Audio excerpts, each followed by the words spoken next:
Lõpetajate nimel kõnelevad Kristin Parts ja Karl Kontus.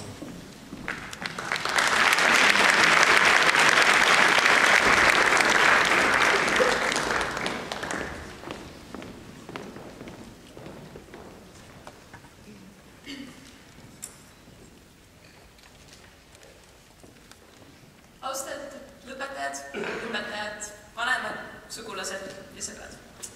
Kristinil ja minul ja tegelikult ka paljudel teistel tänavustel lõpetajatele on olnud see au kolada mööda Pärnu Ühisgümnaasiumi koridore juba esimesest klassist alates. Ma mäletan, kuidas esimestel aastatel tundusid need tollased koljatid ehk siis abituriendid meile otse kui pooljumalatena. Veel 10. klassis arvasime või kohtlesime neid nagu jumalaid ja seda sõna otseses mõttes. Nad tundusid nii targad, erodeeritud, mõistlikud ja intelligentsed. Ma ei suutnud uskuda, et kunagi olen mina üks nende hulgast.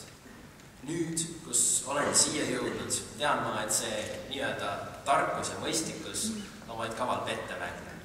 Tegelikult oleme me sisimas need samad väikesed esimese klassi õpilased, kellena me 12 aastat tagasi seda rasket rännakut alustasime.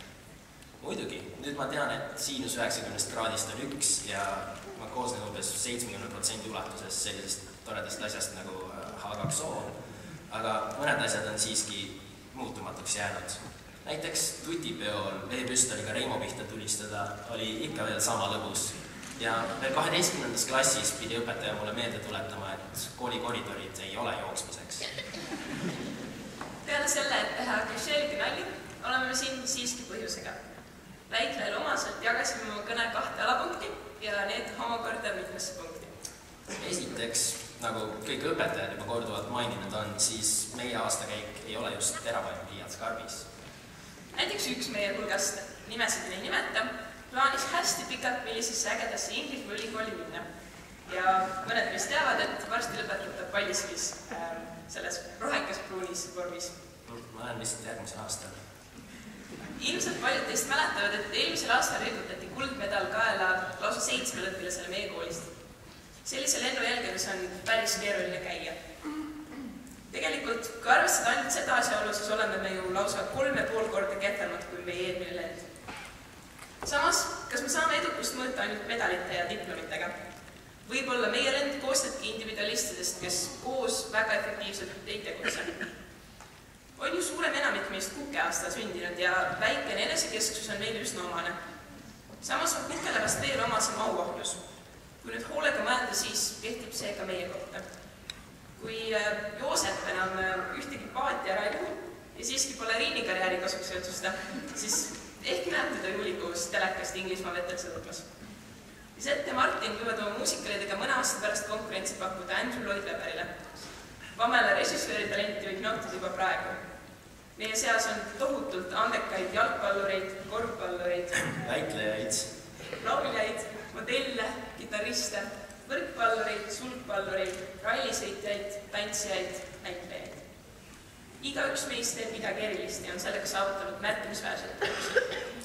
Julie Andrews, Brian Adams ja George Bernard Shaw ei lõpetanud keegi keskkooli. Quentin Tarantino õppis filmide kohta mitte ülikoolis, vaid videokassettide rendipoes töötades. Bill Gates, Mark Zuckerberg, Richard Branson, James Cameron, Harrison Ford, Tom Hanks. Nad kõik teenisid oma esimesed $1,000,000 ilma ülikooli hariduseta. Mis on ühist kõigil neil tänapäeva superstaaridel ja megarikastel? See on auahlus, motivatsioon, enesekindlus, visioon. Ja seda kõike omab ka meie lend. Ärge laske oma unistustel kaduda, hoidke neid, sest meie unistused viivad neid tippu. Teiseks pöördume me oma õpetajate, juhendajate, abistajate ja vanemate poole. Me oleme tänulikud, et oleme suutnud teid need 3 aastat välja kannatada. Tahtis öelda, et ei olete suutnud neid välja kannatada. Jah, tahtsin küll.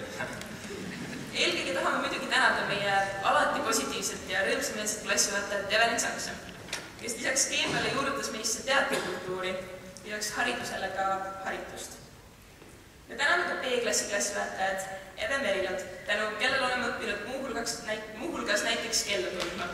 Jääme ju alati meenutama neid närvilisi hommikuid, kui ähvardamast plussmängist hoidumiseks tuli Reino hukkamõistvat pilku tundes füüsikaklassist läbi joosta. Viimane, kuid mitte vähem oluline on C-klassi klassikataja Marge Kurm, tänu kellele me teame, et Tšehhi pealinn ei ole Brüssel. Või kas ikka teame, Kristin, mis sa ühiskonnaeksamis kirjutasid? Ja sain selle eksami 95 punkti. Kas sina matte said? Me jääme kindlasti meenutama ka õpetaja Peedu Sula, kes juba 10. klassi esimesel veerandil pani meid mõtiskema tõe olemusele. Aitäh, et olite nõus olema meie klassijuhataja nendel viimastel rasketel kuudel. Ma ei tea siiani, kas elu pärast surma on olemas või mis on elu mõte, aga vähemalt on mul see lohutav teadmine, et ükski suur filosoof pole samuti neid pähkleid murda suutnud. Minut seest on veel aega. Et see kõne on juba liiga pikaks läinud, siis me ei jõua kahjuks kõiki nimepidi tänada. Meil on siiralt hea meel, et oleme sattunud sellesse õpikeskkonda. Tahame tänada kõiki õpetajaid. Me teame, et meiega oli raske, aga te suutsite vist kasvatada korralikult inimolendid. Ka kõige koledamast sõetupist on võimalik piisava surve ja kuumuse abil luua teemat ja teie olete seda suutnud. Vähem tänuväärsed ei ole ka meie vanemad, kallid emad, isad või emmed, issid. Teie lapsed on jõudnud ikka, kus nad hakkavad pesast välja lendama, kas siis ülikooli, sõjaväkke, tööle või niisama maailma nägema. Teie kasvatus ja hoolitsus on loonud meile selle tugeva fundamendi, mis peab kandma kogu meie ülejäänud elu raskust. Ma tean, et te olete sellega hästi hakkama saanud. Aitäh!